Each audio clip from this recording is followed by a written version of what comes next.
Welcome to the CyberWire's Career Notes podcast, brought to you by Recorded Future, delivering advanced security intelligence to disrupt adversaries.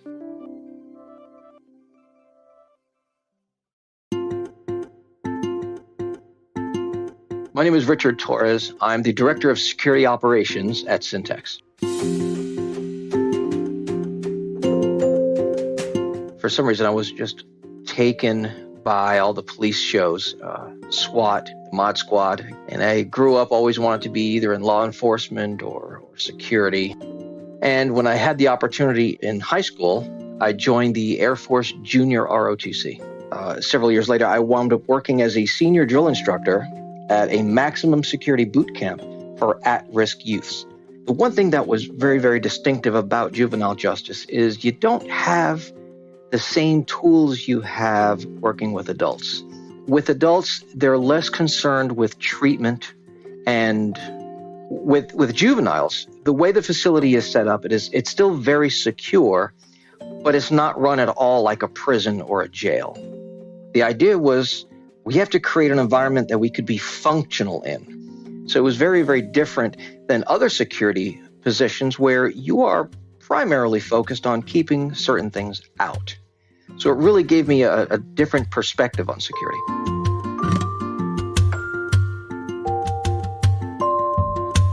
After I left juvenile justice and taking with me some bumps and bruises, because as you can imagine, it can be a very rough environment, I was fortunate enough to start work as a private investigator.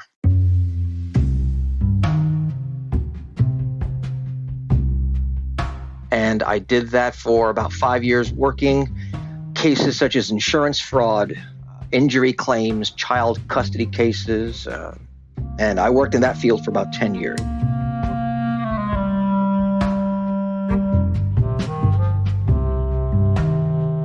Where I lived was in Central Florida. There was only two real industries because it was more of a retirement area. You either worked at a bank or doctor's office, because that's what they were, or you worked at the nuclear power plant. So I went to work in nuclear power, specifically in nuclear security. I started off as a security officer, which is part of the nuclear security response team. Just think of a SWAT team that is dedicated to protecting nuclear power plants. So I did that for 13 years. And in that time, I was an alarm station operator, a response team leader. I then became a senior instructor. In 2008 is when I first started working in nuclear cybersecurity, because the federal government had just put out a rule saying that all nuclear facilities in the country had to be compliant with these minimum cybersecurity standards. So it was a new program, and I had the opportunity to work with some very smart, very talented people in learning what cybersecurity really meant to a nuclear power plant.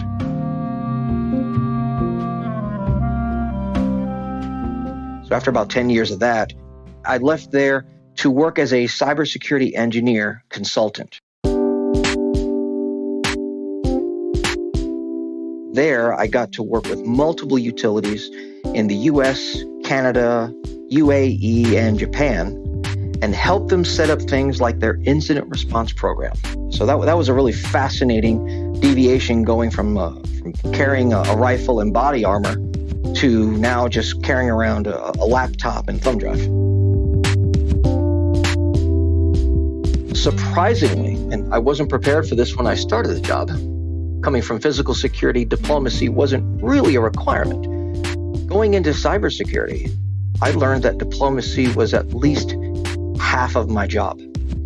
But when you're working with folks that have been in an industry maybe for 20, 30 years, a lot of what they do is knowledge of craft.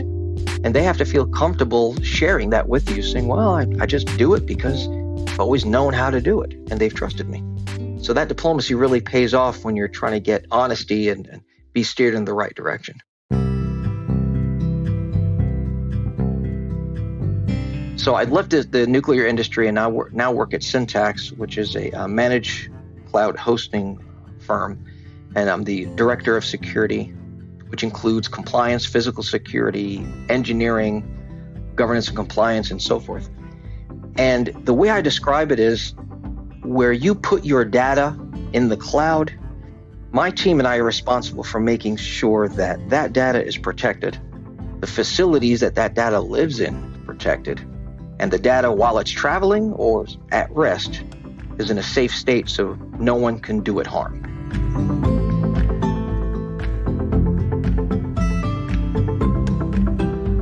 Security is always a journey. It's never a destination. And along that journey, if you're not getting smarter, if you're not getting stronger, if you're not understanding the threat landscape better day by day, it will overrun you, and eventually you'll be behind the curve. Most folks don't look at cybersecurity as something they can get into because they think it's a lot more complicated than it really is. Entry-level IT jobs are more about configuration and understanding network traffic. Cybersecurity is really how you apply certain controls to make sure that what you're doing is safe and secure. It's not all that complicated. So to people getting involved, getting into this field, if you have the opportunity to do any internship or even to take an entry-level position that has security as part of the job description or has security functions or duties, getting that level of experience is going to be crucial. Because one of the hardest things to do is to take your book learning and then apply it in the real world.